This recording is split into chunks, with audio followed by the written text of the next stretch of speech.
pledge. Where is it? Ah, there it is. I pledge allegiance to the flag of the United States of America and to the republic for which it stands, one nation, under God, indivisible, with liberty and justice for all.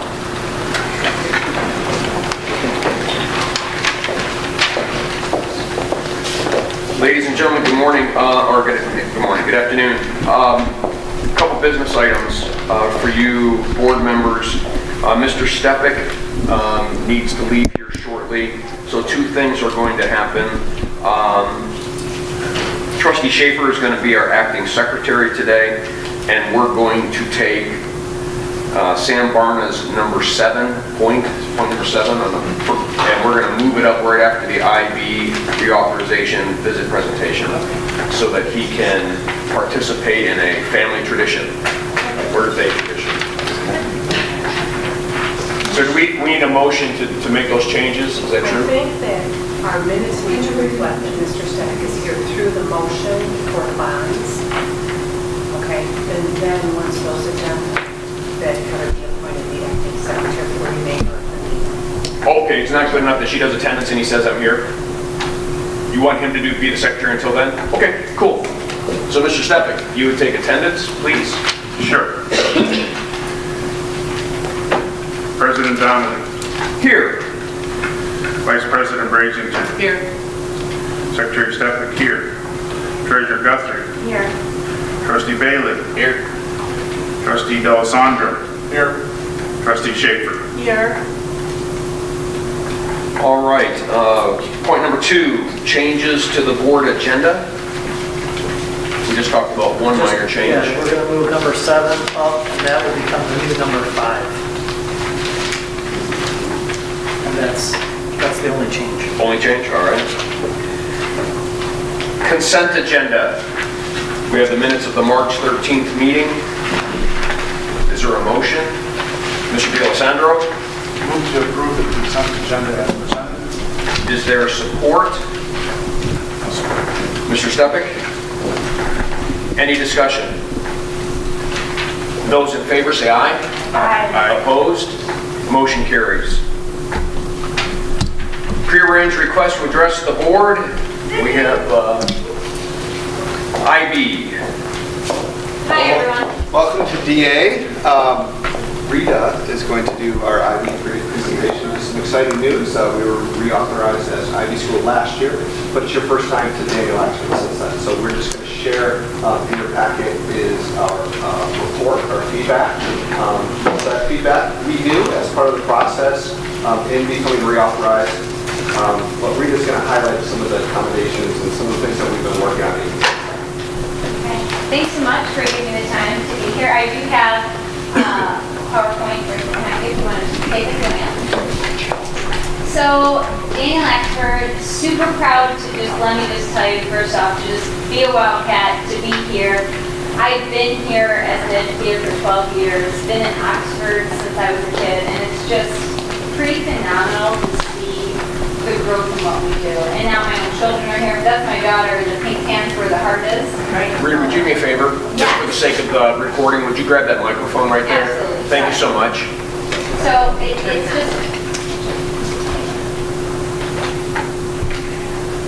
it's just been quite an exciting journey for me. So that's just some personal feedback. So Daniel Axford, we went through the second self-study in our district, which is a big deal.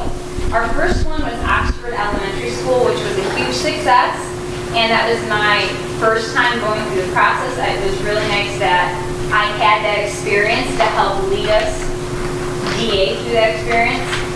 We had an abundance of positive feedback. In your packet, the positive feedback is in the yellow.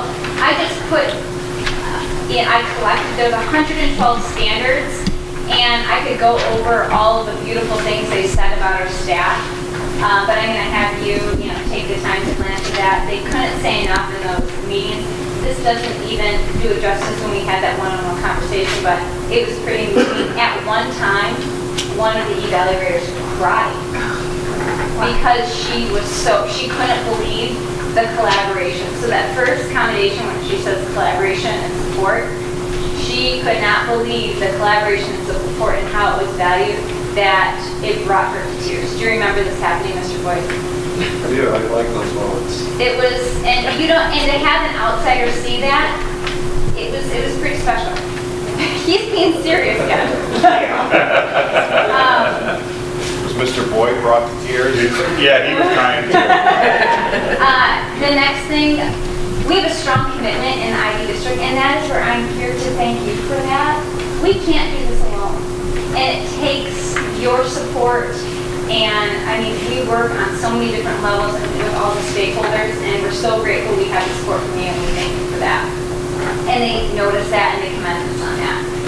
There are essential elements through IB that is so crucial that are present, and they're weaved into our assessments, our teaching, our curriculum, our professional development, our leadership, and they saw those layers evident in everything that we do. And that is a hard task. And again, we did that beautifully. And something that Alice had just stood out was the word empower. We empower our students. And we want to give them those skills in life to know that, you know, we gave them, we know we can't be with them forever. So we want to give them the skills to have the power to do it on their own when they leave us. We'll go to the next slide. Some things that, you know, we want to grow. So we asked them, you know, what are things we can really work on? A big one was the implementation of inquiry. We have already taken steps in getting our district, our whole elementary district trained in the implementation of inquiry. We have been doing inquiry, but we know that's something that we could really focus on.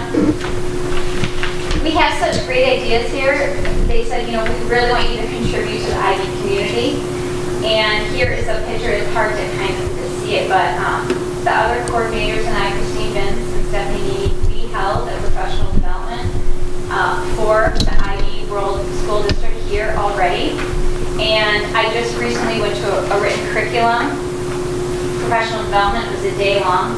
And Jean, the very first IB coordinator, came up to me and she said, that was the best coordinators meeting I've ever been to. And I said, wow, you know, thanks. And she said, it felt like you actually taught us something. And really, all we did was do what we do for our teachers. We're instructional leaders. So, and again, this isn't like a Rita did a good job, it's we did a good job. So that was really awesome. So that's a commendation, but because this is a year ago, you know, I've been busy since then. You know, we've been busy since then, making it happen. Continued professional development. We're doing that daily. We had a great action meeting today here at DA. One of our star teachers, Renee Green, really shined and shared how she's contributing to our school. We highlighted, you know, what we're doing with action, but, you know, to give teachers a voice to be able to share that in our professional development is something that we really value at the school. I just want to add, like, there's moments when you're a principal or a teacher, like our meeting this morning was like amazing. This reauthorization process is important, but like what I've learned as a principal is that you're constantly learning. And then they come in and they provide you this feedback to keep you learning along the way. So today, this morning, Leader Rep Rita led a staff meeting that we talked about action, and it was just like one of those like collaborative meetings where we're like, wow, we've come a long way. We're visiting a topic that we visited 5 years ago, 8 years ago when we first started, and you're still learning about some of the same things and ensuring that you're doing it to the best of your ability. And what we're able to do now is so much more powerful than we were able to do 8 years ago. So just was a great meeting this morning.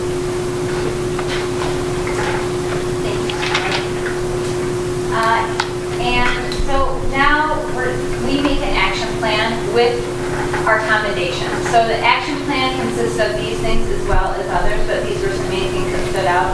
We want to make more global connections, the more we can connect our students with what's happening in current events, real life.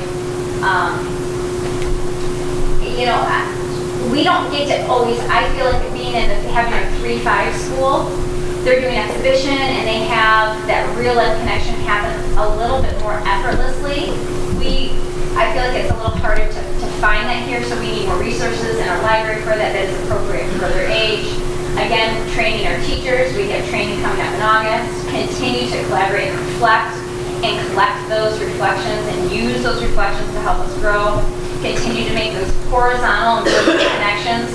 So that requires all of us to look at what are we teaching, how are we doing it well, how does this connect with all of, if I'm in second grade, with my second grade teammates, but how else does this connect with K-5? Improve our summative assessments is kind of a personal goal. We really want our assessments to be powerful, useful information for our students' growth. And last, create rigorous and meaningful learning experiences for our kids. Something else that we try to do as a district and instructional coaches is continue to learn. And I was just talking with Chad, I was saying it's so important that even in our meetings, I give our teachers something and we give our teachers something to take back to their classroom. So today there was Italian music playing and I greeted them with Buongiorno, and everyone had a placemat and I set it up like a restaurant. And that's how we reflected. And last but not least, thank you for our support. I believe being an IB district, we have grit. And I gave all of our teachers a frame that says grit, growth, resilient, intentional, and tenacity. It takes a lot to do what we do, and we couldn't do that without you. And I just wanted to thank you for your support. And I know that we are still on our journey, but I know that we will just continue to get better, and we just can't do this alone. So I really appreciate you, and if you have any questions, please let me know. The right side of your folder is a complete report from them. I gave our teachers this positive feedback so they could really just kind of highlight, just look at the positive, and then look at the recommendations. And then your insert that says grit, like I said, I'm sorry that's not framed for you, but we do value you as well, of course. So, any questions? Okay. Thanks. I have one. Yeah. The inquiry. Help me understand what that is as a process that they want implemented in. A fundamental inquiry. Okay. We are constantly implementing inquiry and doing inquiry in our classroom. We have new curriculum that has inquiry already embedded in it. So we would like our teachers to really understand that it is already within their curriculum and how can they do that best. Got it. We also would like to utilize inquiry in a way that is connecting all subjects, but also in a really engaging way. The IB philosophy, and our philosophy is, if our students are engaged and is connected with something that's meaningful, and even if it connects with something that they can emotionally connect to, they're going to remember it. And inquiry can provide that. So support in that area can only make us better learners, better educators, and I truly believe better people as well, if you connect it with those real life experiences. Awesome. Tremendous. Thank you very much. Thank you. Great Happy job. to be here. Tremendous. And if you have any questions, I love to talk about what we do and how awesome we are, so just...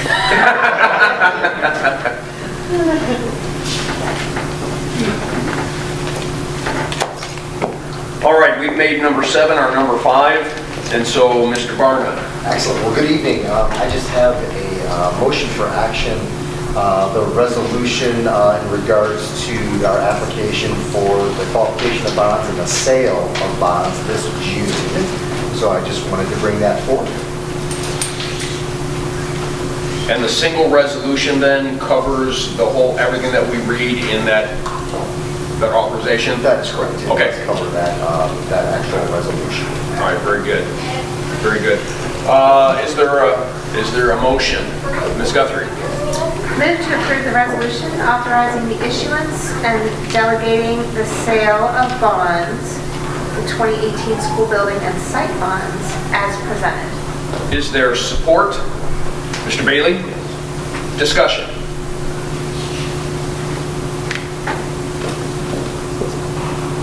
Seeing no discussion, all those in favor say aye. Aye. Opposed? Motion carries. May I also just add a couple of comments as well? Would that be Please. all right? I actually co-chaired with Nancy Witowski yesterday a district safety and security meeting that was held at the high school. And I just quickly wanted to give everyone an update. I will provide some notes and an update to Tim so that he can share that with you later in the week. But I felt that it went really well yesterday. There was a lot of great information discussed at the meeting. There were many people in attendance, including obviously some staff, some parents, as well as the Oakland County Sheriff's Department, as well as also the fire chief. And so there was some good discussion. Just want to let you know the Oakland County Sheriff has stepped up patrols in and around our buildings. So if you are near our buildings during the day, you will see them both basically in our parking lots, and also some will obviously be going inside as well. So each staff member, where applicable, is assigned one of our buildings in the district. So just want to thank them for their increased support. They've been a great partner for us. But I've also discussed some things as well, which I'll get into in the notes. But we have engaged the Alice Training Institute to educate our staff as well, and eventually our students on types of active shooter situations that have been occurring in the country, and just basically going to be training our staff on the appropriate ways to respond. And so there were some other things that came up that, again, we'll share with you, but I just wanted to inform you of what had occurred yesterday. Sam, is that a national organization? It is. Alice is a national organization, pardon me, it's a training institute. It's located in Medina, Ohio. And many K-12, as well as just general school districts, private school districts, as well as municipalities engage this Alice Training Institute for this type of... It's one of their specialties. It is their specialty, yes. Cool. Thank you. Thank you very much. All right. Are you going to leave us now, sir? I would like to. Please. Okay. Pat, they're all signed. Should be all good. You guys have a good rest of your meeting. I apologize that I have to leave, but... Now, Pat, do we need a motion to officially make someone the secretary, or can we just do that by statement? All right, so Heather, you will... Thank you. Be our secretary at this point. Taking notes. Mr. Weaver, we're at curriculum and instruction. Sure. No? Oh, I'm sorry, I jumped over number 5. Board of Education matters. Thank you. Yep, so I just want to let you know, in your packet, I did put a resolution for the Michigan Competency Consortium, and really this is for your consideration of approval at your next meeting. These are the 9 or so districts that we have made application to the State's Innovation Council, and we've been working on it. And so as we get closer and closer, I think the 9 or so districts are all taking this resolution before their board just to show public action that we've been working on this. And so, again, no action needed on your part tonight, but I just put that out there, and I will be bringing that resolution forward as a motion at our next meeting. And by all means, if you got any questions, let me know. Thank you. That's it. Thank you. Now, Mr. Weaver, there you are. Yes. All right, we're going to go over third grade reading. As you know, a couple of years ago, state legislature passed the third grade reading bill. All the kinks haven't completely been worked out. We'll talk a little bit about that with the bill or with the law. MDE is still working on a few things, but just kind of get you up to date with where we're at with the third grade reading. And by the way, congratulations to DA, and make sure you let Rita know they did a fabulous job with their reauthorization. She does a fantastic job, and so does Mr. Boyd. So we're going to start off with Tier 1 classroom instruction, what we've done in this area. And Mr. Boyd, feel free to, you've been a big part of this as well too, so you can jump in as well.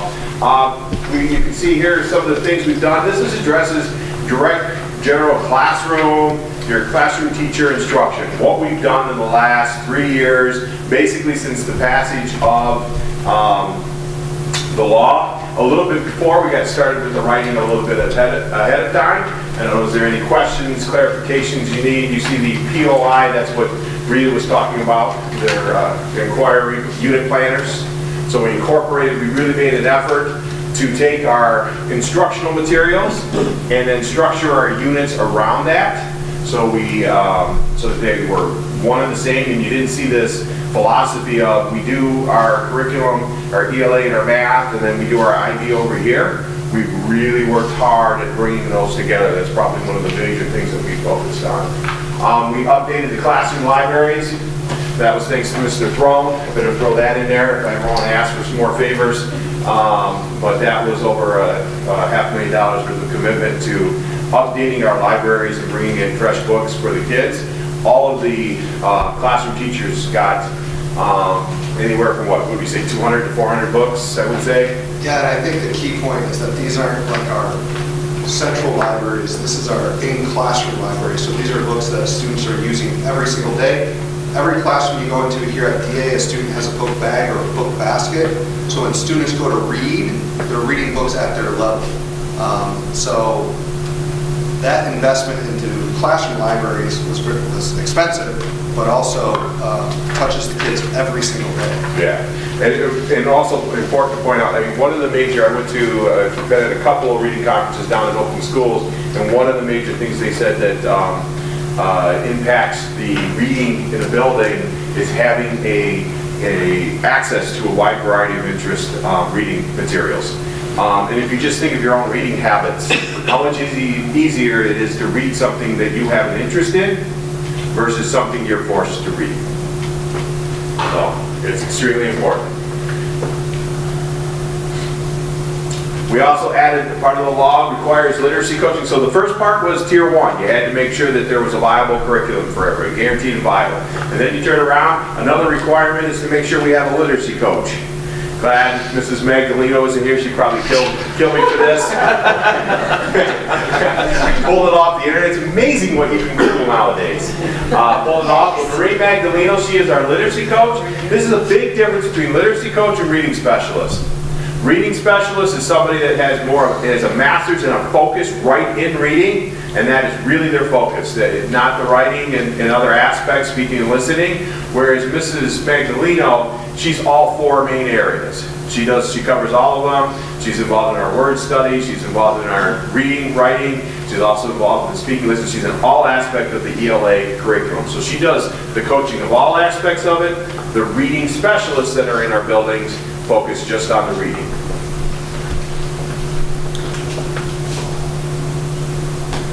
The next part is assessment. We had to have valid and reliable screening, and you can see the main headings on the columns across. These are the 3 main areas of the state the requirements. Approved assessment with a diagnostic tool, approved assessment that provides progress monitoring. We have all 3 in place now. We use FastBridge, we brought in a couple of years ago that maintain that. Foxes and Vanell, we use both as a screener and as a diagnostic. The diagnostic, the difference between these is the screener basically just says, hey, look at me. You give all the kids, you give every kid the screener, and then when you get done, it's usually a pretty quick test, but it basically just says, hey, look at me, I've got issues over here. And that's all the screener really does. The diagnostic goes in deeper and tells you, okay, what is wrong? What does this kid need help in? And then the progress monitoring, that's after you started the interventions, it kind of sees, is there improvement? Are you moving the kid? And you can look at their rate of improvement, and you should do that about every 2 weeks, okay? You can read the rest for yourself, and you've got it in your packet. So, one of the elements of the 3rd grade reading was that they had to have a reading plan. So we did, thanks to Mrs. Marshall, we developed this aspect. The meetings basically entail a team of teachers led by the principal and other ancillary staff as well too, maybe a school psychologist, maybe some social workers sitting there. We have many people at every building. It looks a little bit different. The document helps guide the decision making. The teachers have been putting in data, especially with reading, and they've been like, why are we doing this? All of a sudden it became apparent, especially with the reading data, because now it all feeds in automatically. They put it in on their end, and when they go to the reading improvement meeting, boom, there it is right in the document form. And everything else is all fed. So they don't have to spend time looking at this and pulling it all in. It's right there for them, plus the benchmarks and the standards. Then they go through and they start filling in the different sections. They come up with a plan. There's a read at home plan part as well too. And that gets eventually printed off, signed and handed to the parent. When the parent signs it, and we bring a copy, and we have a copy of it as well.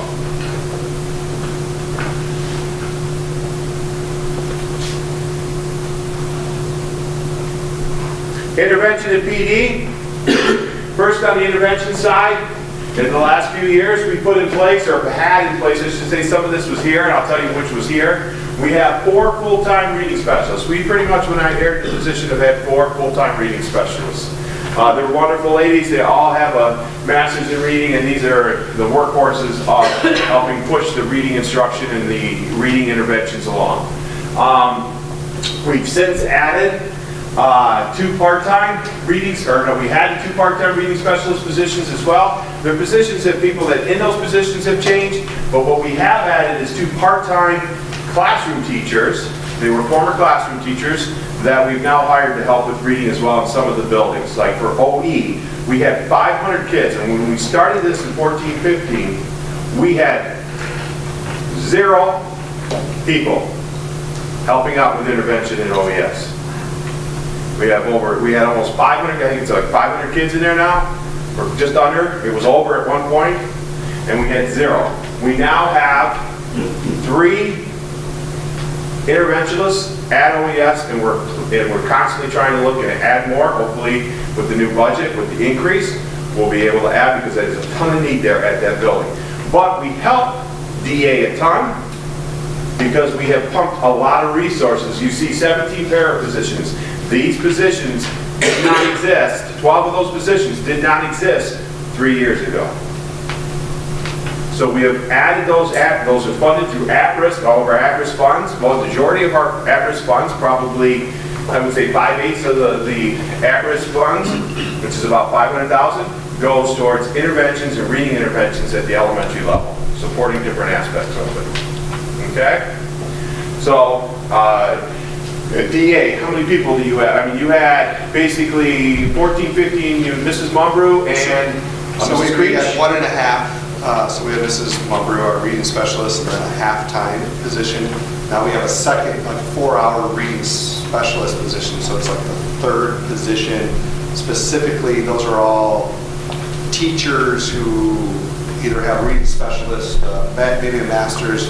Actually, all 3 of them have a master's in reading. And then in addition, we have 3 paraprofessionals that are supporting reading in particular. So having that resource has really allowed us here to structure our day and structure how that looks and when we provide an intervention, because we have the personnel to do it. Okay. Before, none of that would have been possible. Mr. Boyd has done a great job of organizing target time, where the classroom instruction basically shuts down for about 25-30 minutes, and we bring in the bearers and the readers, and they're like a task force. They come in, you got some of the kids getting some extensions, the kids that are all right in a good place, and then we have the other kids getting interventions. You have some kids getting like a tier 1 kind of intervention, and then some are getting more intensive with tier 2 interventions at that time, and that way we're able to quickly and efficiently meet the needs of the kids. And many, right now, a lot of research is coming out that this is really a best practice approach to getting your interventions, because you stop that new. What happens a lot of times with intervention is you pull the kid out of new instruction to go give them an intervention over the old material, so now they're behind in the new stuff as well, and that doesn't work. So he's done a really good job of that, and some of the other buildings have followed suit as well. Professional development, this is just a sampling. I mean, we brought in LLI training, we sent all the paras. We were using intervention, but we had not trained the staff on it. We've made a concerted effort that as we get new staff and as they come on board, we send them off to LLI training, which is a reading intervention that we use quite heavily. And we have had Fontes and Pinnell, which that is the assessment training. That's how you diagnose the kids' reading level. If you see it on the report cards, the A, B, C, D, E, F, that's how you know what level, and the teachers have all been trained in that. We've done tons of writers workshop with Mrs. Magdaleno, readers workshop, word work, which is words their way. That's how you might know it as a parent. And then as well, we brought in FastBridge a couple of times now to help us and make sure we're using the assessment correctly. So just a ton that we have done. Hey Ken, I just want to make a comment. My son's in this program, so when for the kids who are kind of having some severe issues, when they are doing their one-on-one time with like a Michelle Mumbry type person, a specific reading specialist, they're not missing actual like curriculum time. They're not missing history or math, or like they're missing more of an elective, right? We try two ways. Either they hit it during target time. If sometimes if they need a little bit more intense, and you can't do everything with everybody all the time, especially with the intense. It tends to be one-on-one a lot of times. Well, that's what I was saying, outside the target. So then we end up with really pulling them out of, and that's one of the reasons why we changed. There is a method to the madness of the curriculum department. We went over from Chinese to Spanish because we also realized with this law that we were going to be pulling, we only had certain places we could access kids at. That was either a target time, which you can only do so much and meet so many kids at that point, and through pulling them out of the only other special that they have basically every day for 30 minutes is world language. So by lessening the cognitive load of Chinese, which is an extremely difficult language, to Spanish, which is a lot easier and more accessible by an English-speaking learner, we end up having a language that's easier for them. And if they're out for an extended period of time, the chances of them actually knowing somebody or even being able to get help or go on to Rosetta Stone or some other programs, whatever, to get caught back up in the language is a lot more accessible to them. Plus, there's also that connection between Spanish and English, and so it really helps as well too. So all of that kind of goes together, and so a lot of times if they're being pulled out during their electives, their world language time. Great. Do you mind if I ask a quick question since you were on that topic? Yeah. Sorry, I don't mean to interrupt you, but I just wanted to ask. It sounds like there's a lot of newness. It's been an adaptation for a little while, which is fantastic. It's great that we're kind of rising to the occasion and exceeding expectations, it sounds like. Yeah. And then, in the county and maybe in the state. Can you tell if, it's kind of a chicken egg question, can you tell if the need for these kinds of classes, the specialists, the opportunity, this curriculum is going to be increasing, or yet? Can we tell it yet, or are we just sort of catching up and meeting the need that really has been there all along? We're really catching up and just meeting the need that has been there all along. Okay. When you look at, when I took this position over, one of the first things I did was kind of go back. And as middle school principal, I was familiar with the M-STEP scores or the MEP scores, but I really didn't look beyond 6 through 8. So one of the first things I did was I started looking at the different levels, and we quickly realized that in 3rd grade, we were behind. Our kids were starting off hitting the trail, and they started measuring them. We're behind a lot of the districts around us. So and this takes a while. It's not something you wave a wand, and especially reading. And if you have a child that struggles at reading, you know that it does not just click all of a sudden overnight. And you can work a couple of years, and all of a sudden, things kind of lined up and things kind of hit for the child, and they hit their stride. So it is a long process of doing it. Reading is one of the things that it's very intensive to try to work on, and it's also one of those things that you got to be patient with it, and it's going to all of a sudden click for the child. A lot of it has to do with interest on the child as well too. It's one of those things. It's like weightlifting. If you don't enjoy it, and I tell you to go weightlift, how after, when I look in that weight room, am I going to see you laying on the weights, or am I going to see you actually using them? And that's the same thing with reading. Reading is like weightlifting for your brain. And the more you do it, the better you get at it. But if you really struggle with it, or it's not, you don't enjoy it, it gets harder to do, and then you're less apt to do it. So our kids were coming in a little bit below the rest of the schools, and so we really concentrated on trying to beef up that K2 approach and trying to get that solid foundation so that we can get them on that path and move them along. Thanks. As we go forward with this and we get settled, once the dust settles a little bit, because of technology and because of what kids, I know we're talking about 3rd graders, but what kids really are experiencing today. I'd be interested to learn if that need just needs to go up and up and up and up for specialized reading instruction, reading and writing. Well, we're quite honest, we're hoping, because there's another subject out there that's just as important, is math. And with all of this push with literacy, we don't want to leave math behind, and we're very worried about that. So we focused on this to kind of clean up some stuff. But the hope is that as we get better at this, because we're not just doing, you cannot intervention yourself out of this. You cannot just use all specialized instruction and trying to attack this issue. You also, as you go along, and that's why we've had Mrs. Magdaleno and the principals have had a ton of PD on this, and we've constantly trained them as well as me, and trying to make sure we all understand our literacy program so that we can improve that tier 1 instruction, because if you don't do that, you just burn out your interventions. You burn out your interventionists, your reading specialists, because now they've got such a heavy load. We expected this to occur now, but it's going to take some time. So I wanted to show this graph. It's in your pack. Hopefully you got a chance to see it. Hopefully it's not too confusing. This is the percentage of K-5 Oxford students below the 30th percentile nationally. This is from Fastbridge. This is our adaptive reading scores. Okay? We give this 3 times a year, fall, winter, and spring. This is from winter to winter to winter. So we started giving this in 15-16, and this is our winter scores compared 15-16 winter to 16-17 to 17-18. And it goes along this way. As you can see by the trends in the line, we're trending in the right way. Every school, from where they started out in 15-16, has experienced between a 10 and 12, I think it's 10 and 12% drop from like 43 to 33. So it's actually like a 33% drop in the actual number of kids who are below the 30th percentile. This is huge. We still got a long ways to go, but if you start to see some of our buildings now, they only have 15, 17.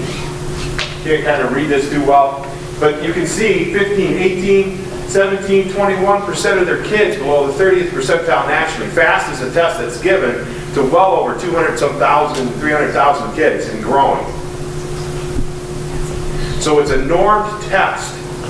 So what it's saying is, if the norm score at 30%, the 30th percentile, we have less kids below that than most districts in most schools. So it's working. Any questions on this? This is really helpful. Thank you for that. Can you have a sense as to how many kids are being moved off IRIPs throughout the year? Oh, I don't know. How many do you think? I mean, the first, because we just identified in the fall, and by the time we got through the process, Joyce, it was Mrs. Brayton, Dr. Brasington. There we go. Any of those will work. Any of those will work well. Just want to make sure.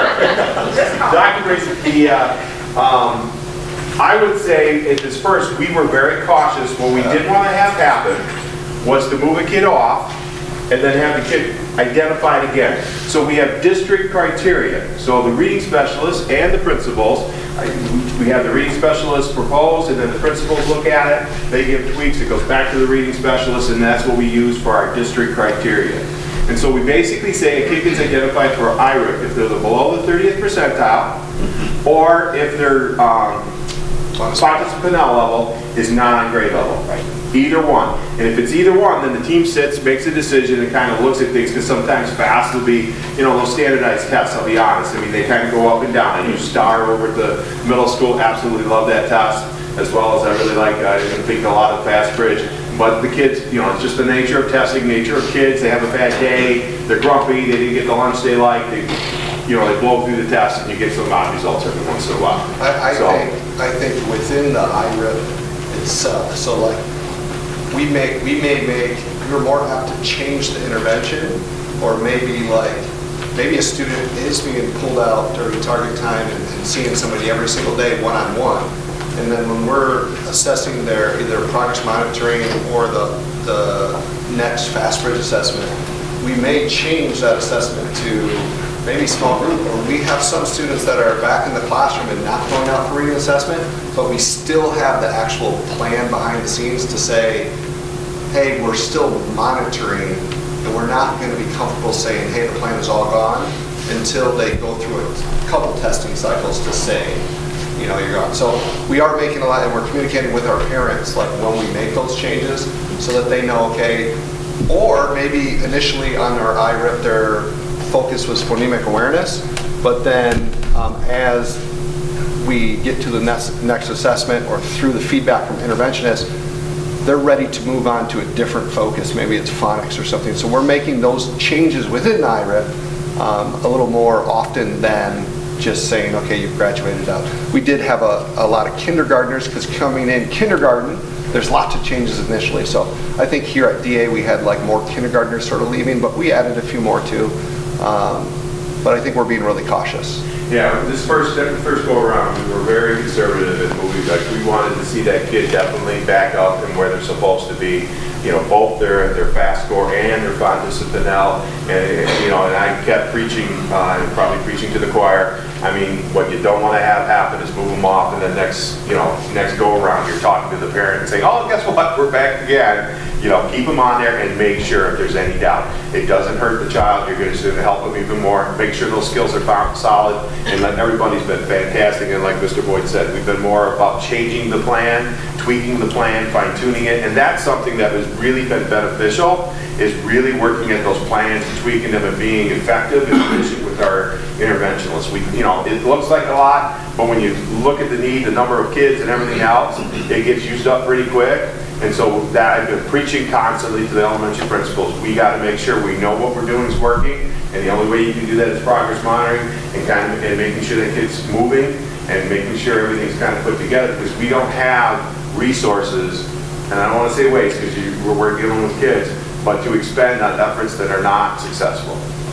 Okay. On that same topic, do we have any kids who are not responding to this and not making progress, and what happens? You have a few, and like Mr. Boyd said, then we move them up to the next level, and especially for like first graders, we end up in more intense, like reading recovery and a few other things as well too, or more intense amount of time, days, that type of stuff. So we slowly start moving it up to, and we're one of the few districts along with Troy. There's only a handful that really have reading recovery because it is more intensive. Intervention, and it's really like 1-to-1, 1-to-4, basically, small group, and it's extremely intense. So it does take quite a bit of the time of the reading specialist, but we believe it's worth it, because if the kid's not reading, it is shown by research to be pretty much the most effective out there. Do you feel like this year's third graders have had 2 years of pretty solid literacy intervention, or just 1 year? Well, in talking to Jeff, it's basically been about a year and a half. I would say probably at the most. I'm just wondering, because and now the whole third grade retention doesn't happen until another year. I think it's first graders right now. But just looking at them and talking with Jeff, because Jeff's building the OES is my main concern with the third graders, because of the number of them, plus trying to get interventionists in and stuff like that. They really have had about a year and a half. By the time you get your at-risk funds in, you got that settled, you start the hiring process, because you can't hire in the spring for a job that doesn't start till August. So you got to wait till August. By the time you got everything scared away, then by the time you actually get them in place, you're talking October, November, and then trying to get the funds straightened out. You say, hey, we can maybe squeeze out another one, and then you get that person hired. So it really has been about a year and a half. Okay, thank you. How are we talking about this program? Is this something that we talk about in the kindergarten orientation, the program? The third grade part?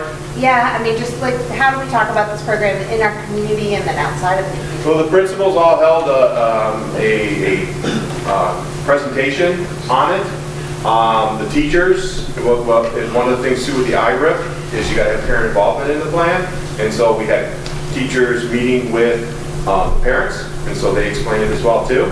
And we've sent letters home to the district level as well too, and we'll be sending letters home every year, reminding them of the third grade bill as we move along. And then are we marketing based on that too? Like talking about Oxford Test? Well, we're not unique. I mean, a lot of school districts are doing a lot of different things. Everybody's got their own approach to this and doing it. This is Oxford's approach. Okay. We're just doing it the best. Yeah, we're just doing it, yeah. Seems very comprehensive. We have tried very hard. I mean, we're hoping to see, like in the end, we want to see every kid reading. And so we keep pushing this along. but it's not, this is something we feel like we're supposed to be doing. Got it. Okay?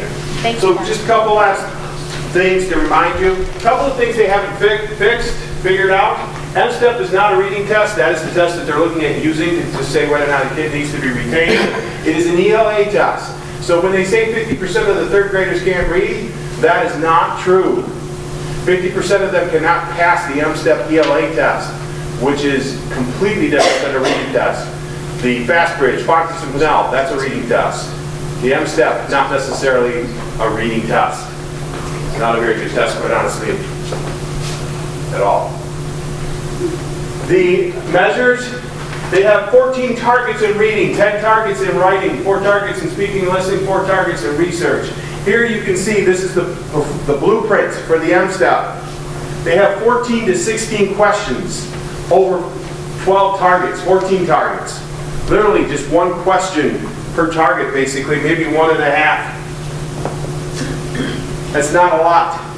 The item analysis that you get from the third grade test is not a very good indication of kids and where they're at. Matter of fact, when we go down to open schools, they encourage us not really to use the item analysis too seriously, because it does not really help and it is not statistically reliable.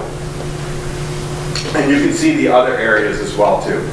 Not to mention, underneath each target, because these targets sit above the standards, each target can measure between 1 and 6 content standards. So once again, just to kind of highlight some of the issues that we have with the third grade reading bill. Definitely hold us accountable for third grade reading, but make sure you have an assessment that actually measures reading. Any questions? I have 2. Sure. My first question is, given that the M-STEP stinks as a test, and you have other assessments that you're using, set aside what this law says right now. If we need to meet the fall of this next year, how will we know whether we're getting any better? That's where that graph I showed you, that was off of the FastBridge, our nationally normed assessment. FastBridge? Yep. Okay. And so that we use that test.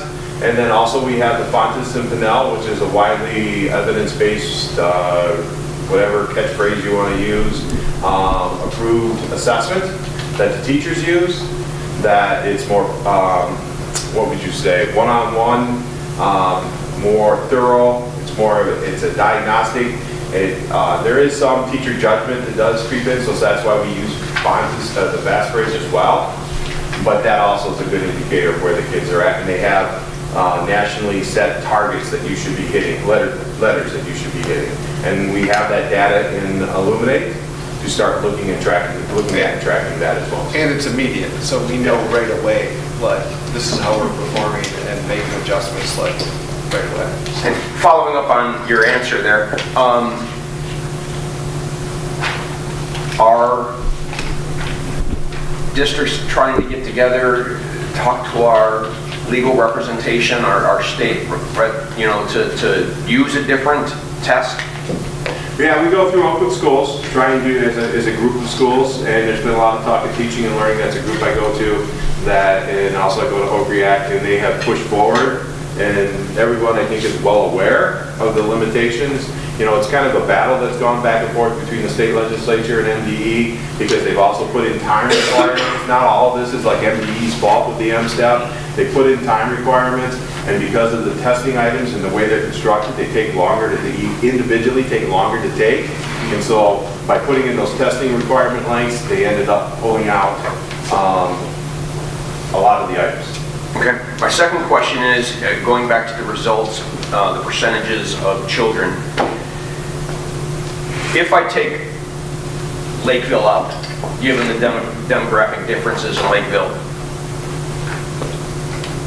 going all the way back to 2015 and 2016, DA and Leonard significantly scored better before any of these programs began. Why? I would say, well, Mr. Boyd would like me to say leadership, but that doesn't explain Mr. McDevitt, so I don't know. They're both fantastic principals. What I would say is they had, by percentage, more assistants than the other buildings. When this started out, even though DA has a huge number of kids, they also had Mrs. Mumbrew and the halftime person as well too. And so that focus was here because it's a K2 building. And I think also as well too, DA was an early adopter with its focus on K2. I mean, that's what you're doing in K2. You're a literacy focus. Where at Clear Lake, you're K5, you've got everything more so in that aspect. So there's a lot, you're stretched out over more, where K2 here, I mean, that's one thing I would say that DA had going for it, was it was poised and ready to take off, okay? And then also I would say that you have to complement both, you know, and it's not that this the other buildings or anything like that, but they also had leadership. Mr. Boyd has been very instrumental. Mr. Bigelow has done tremendous things at Clear Lake, and you see Clear Lake taking off. He's really shifted the focus and really pushed on that. Mr. McDevitt has done the same at Leonard. And Lakeville has worked as hard too, but they have a lot of demographics they're up against as far as that goes.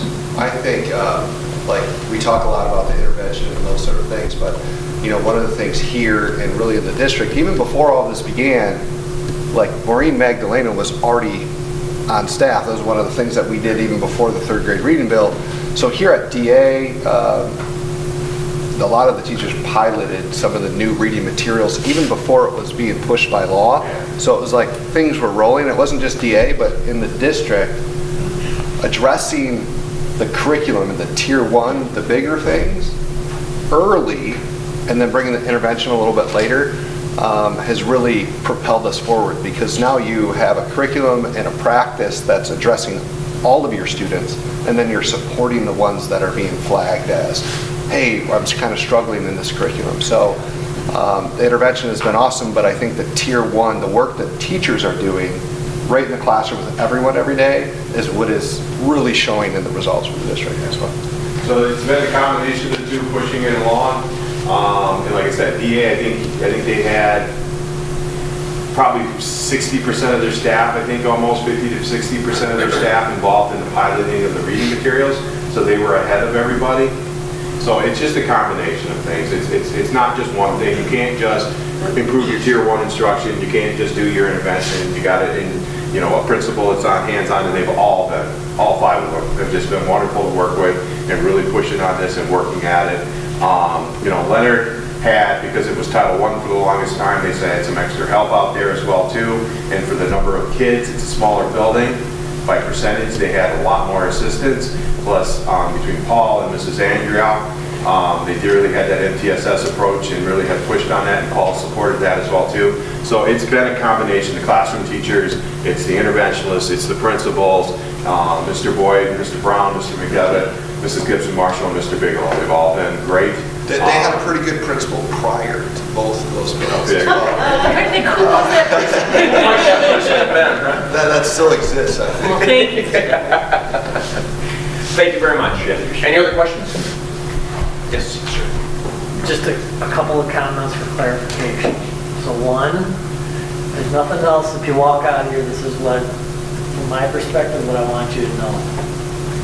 M-STEP is not a reading test. 99% of the articles in the paper are going to say Michigan's reading test, the M-STEP. That is not true. Okay? It's an ELA test. Second thing I want you to understand is that even the components of just the reading inside of that M-STEP, they hardly ask one question per reading standard. So it's not like you have ample opportunity, even at 2 or 3 questions on one standard, that if I get 2 out of the 3 right, okay, I can get this standard. If you're not even getting asked 1 question per standard, you get that wrong, you may be flagged as not knowing 3 or 4 standards. So it's not a great test. Lastly, part of the push for our competency consortium. We are going to the state and we're saying, listen, at the end of the day, we still want to be held accountable. But we think there's better ways, better assessments that you can hold us accountable to. And that's what we're asking the state to do. When we say we want a waiver from the M step, it's not because we're looking to get out of accountability. We're saying, still hold us accountable to reading, but let us prove to you in other ways of assessment, by using local assessment data, that our students are getting better at reading, and we're willing to prove it to you, and give us some time to do that. That's exactly the reason for this group.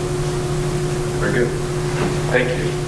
I did have one other presentation, and you got your packets. Complete that, and I'll try to do it a little quicker. The third grade reading is a little bit more, a little bit bigger and more, I won't say more important, but definitely more meaty. All right, Michigan Seal of Biliteracy. This is a MDE initiative that just has been passed and is out there. What is the Michigan Seal of Biliteracy? It is an award presented to students who have demonstrated proficiency in English and at least one other world language by high school graduation. So we're going to be looking at this. It's available this year. I don't know if we're going to be able to get everything, all our ducks in a line. We're going to try to be able to award this year. It's not as simple as saying, hey, you made it through Spanish 4.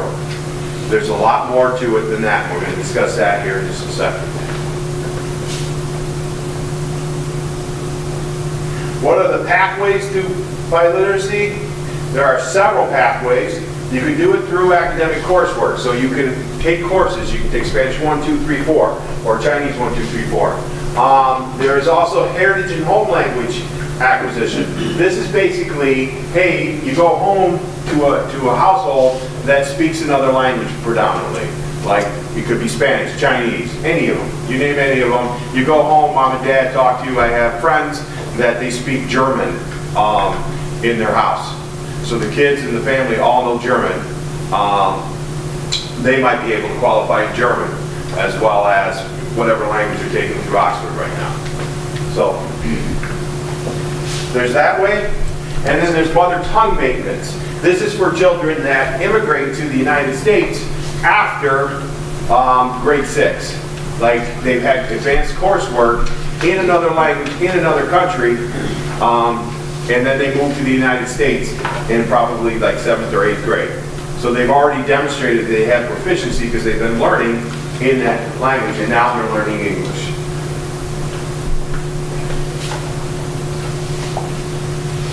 So what are the criteria? Students must have received a high school diploma or earned a GED.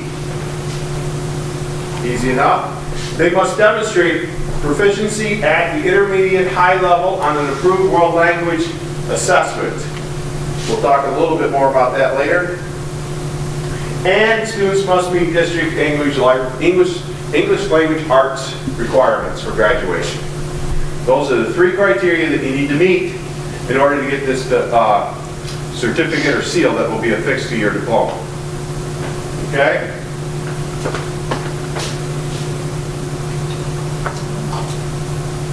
What steps?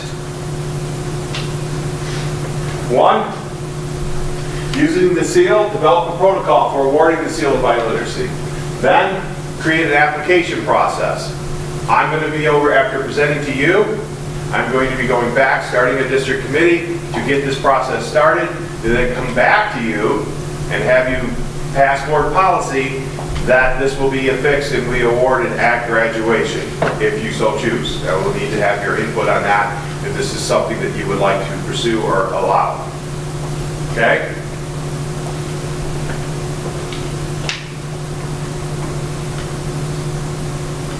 How will students receive the award? That's up to us. These are the 2, these are what they're right now. A lot of this is all in the works. You will either get one of these or you may get both. They're not really sure right now. You can either get the gold foil seal or you can get this, and it will be affixed to the diploma. How can you present the awards?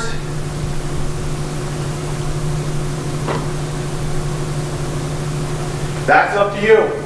So we'll set up a district committee, the committee will make recommendations, and then ultimately in the end, we need to then figure that piece out as well. You can recognize them at graduation, you can put the seal on their diploma. Now the only thing that's going to be an issue is maybe the kids, when they qualify for it, will have gone through the ceremony, and so we'll have to have them have their diploma after the fact, bring it in and do it. But we'll figure it out. We'll make it work, and I think the kids will want to have it done. So, and if nothing else, we can at least give the cords maybe at that point. I don't know, we'll have to see.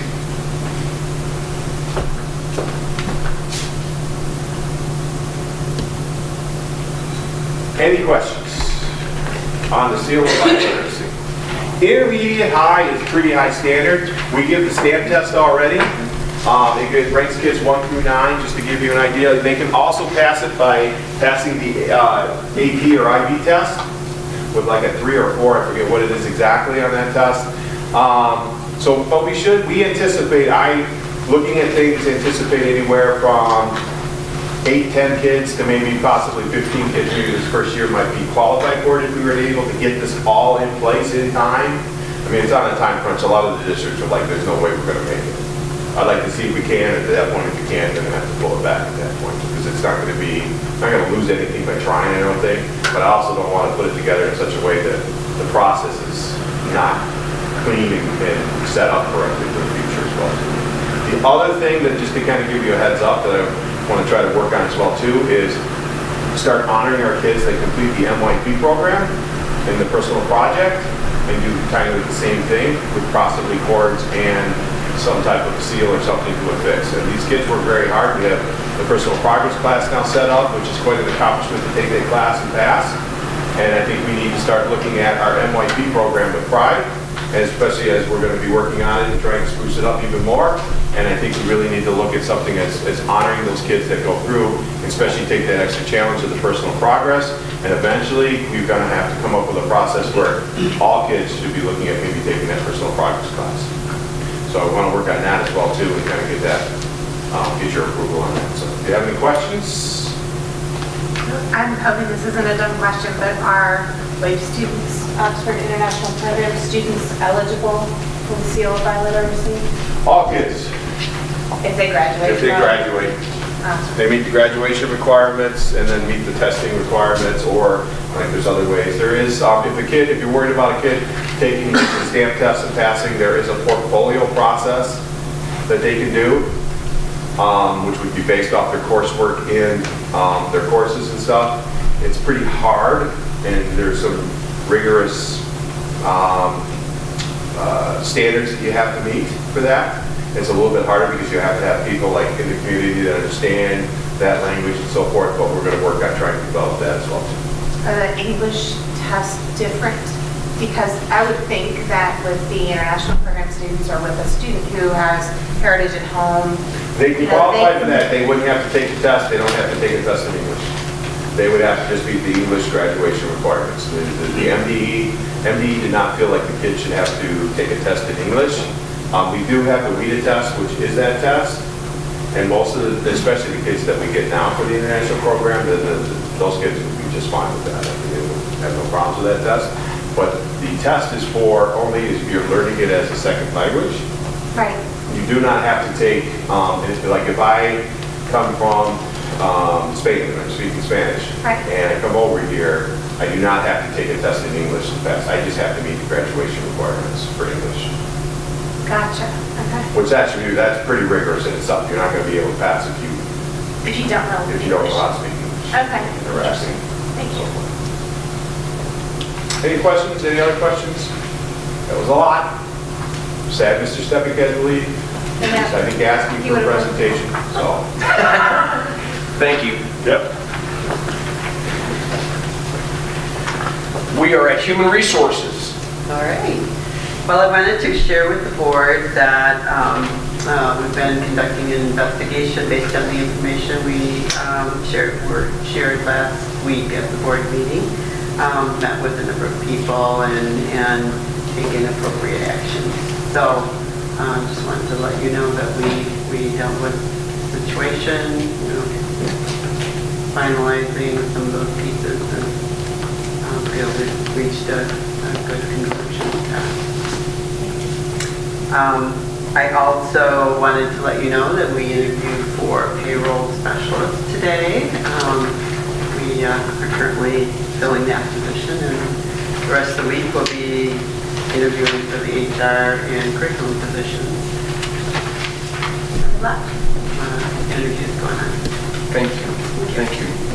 Student services. We are busy with kindergarten registration, schools of choice is open, and we're just enrolling. Fantastic. Unscheduled audience participation. Come on. We're here. Oh, there we go. There we go. All right, seeing none.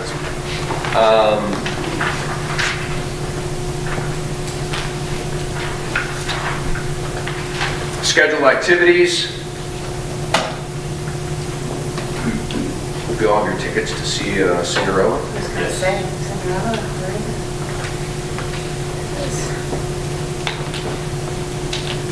Break is March 31st. Clarification. None. Final board comments. Mr. Bailey. Thank you, Ken, for the presentation. Reading is something that is a passion of mine.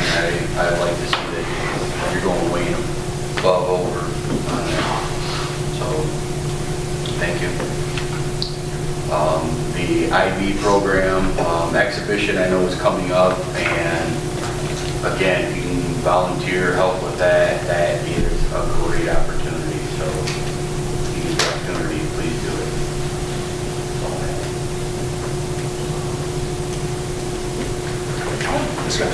Thank you, Mr. President. So I want to thank Rita too. She was my son's kindergarten teacher, and I'm so excited that she's doing IB because she's perfect for it. She was my son's all-time favorite teacher. I mean, he still remembers her, and he's 17, so pretty neat. She did a fantastic job. You guys are a great team, and she's amazing with everything she's brought to us, I think, with IB. So thank you so much for letting her spend time with us and giving that update and helping and supporting that.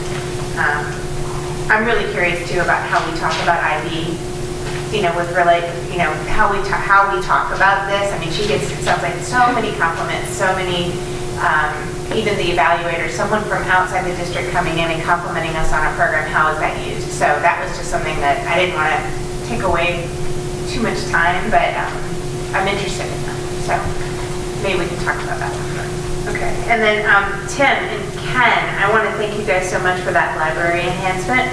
I know you brought that up, Ken, and I feel like as a former sub, just as a sub, I can imagine the huge difference that has made in the classrooms, because we used to spend a lot of time with books that just were not the right books. So thank you, that was a great add, I'm sure. And then thanks to Ken and Mr. Boyd for putting together the third grade reading program and putting it in place. I feel like even if it's something we should be doing, and even if the data is volatile, it looks great to me. And I appreciate that Tom was able to look at that carefully and kind of call out where we could have some questions. But it's absolutely something to me that we should be very proud of, that we offer it and we're doing a great job. Like you said, Mr. Boyd, we're doing a great job with it, it sounds like. And it's super comprehensive, and that's a feather in our cap. So go team up. And I'm excited about our great news today, too. I wanted to just mention, I think it's fantastic that one of our teachers is the Oakland County teacher of the year. Oh my gosh, that's so cool. It's awesome. So, I know. All right, I'll stop now. Thank you.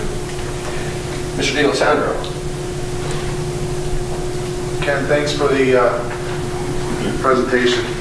As we're listening, I tend not to take notes, because if I take notes, I can't listen, and I don't multitask real well. So first off, I want to say thanks to Chad for hosting tonight, but you made it interesting and a very good observation by bringing books into the classroom, it assures that it's age appropriate. It's a little different in your building because you have K through 2, but I remember as a kid, I would always go to the biggest, thickest book and pretend like I was reading really well, and I wasn't.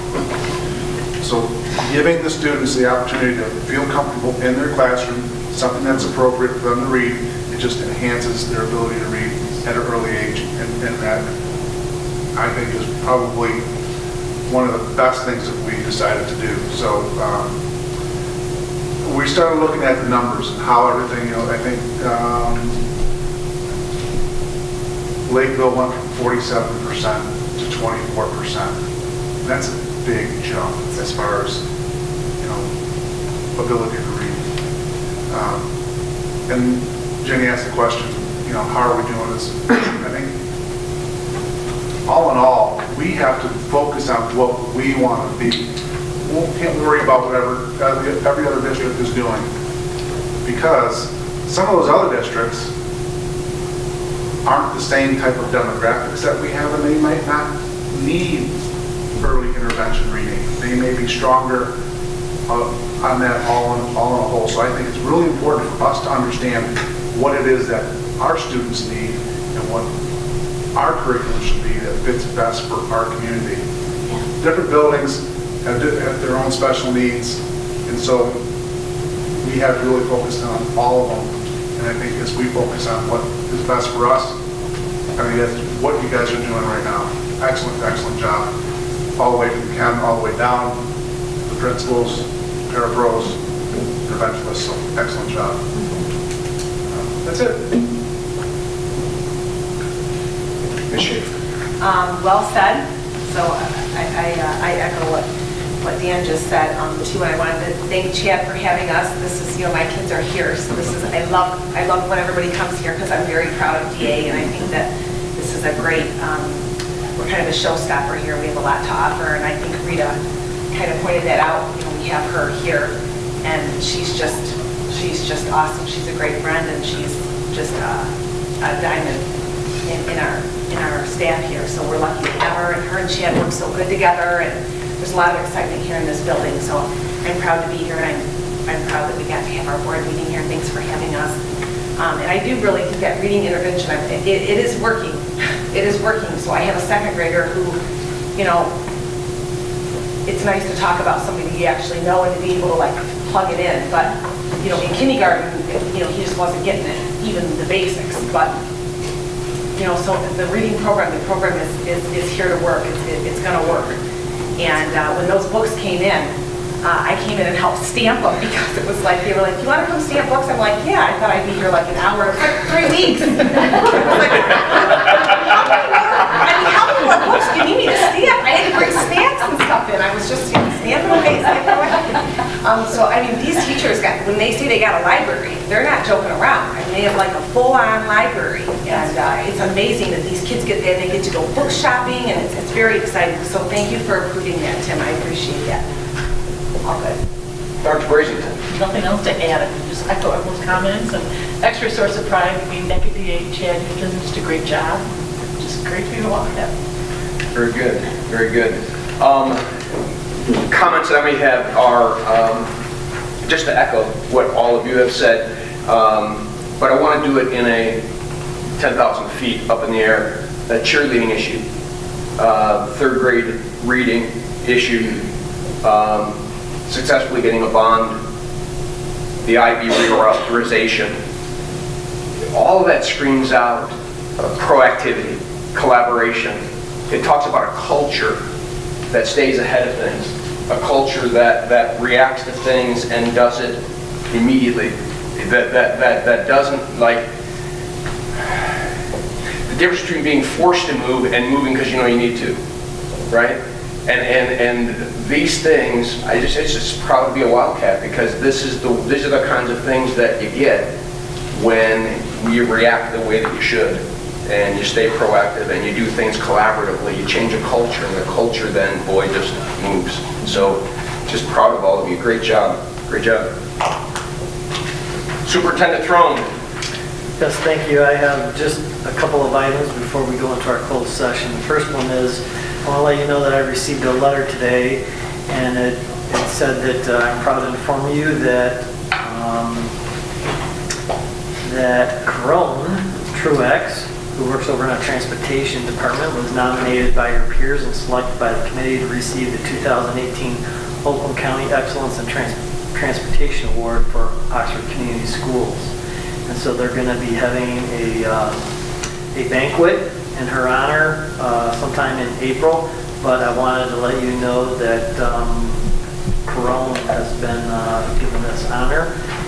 And along those lines, most people maybe already at home have already seen it on the news, but that Mr. Ryan Wasbin, who is an elementary teacher over at Lakeville, has been selected as the Elementary Oakland County Teacher of the Year. And as far as we could determine, I asked the representative from Oakland Schools today to go back in their archive.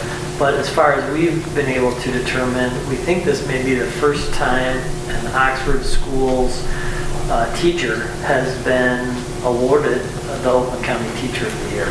And so we are incredibly proud of that. So thank you.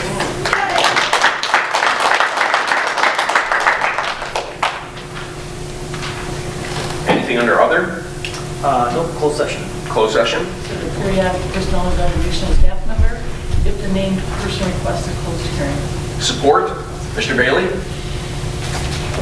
Discussion? All those in favor say aye. Aye. Opposed? Motion carries. We'll go into closed session.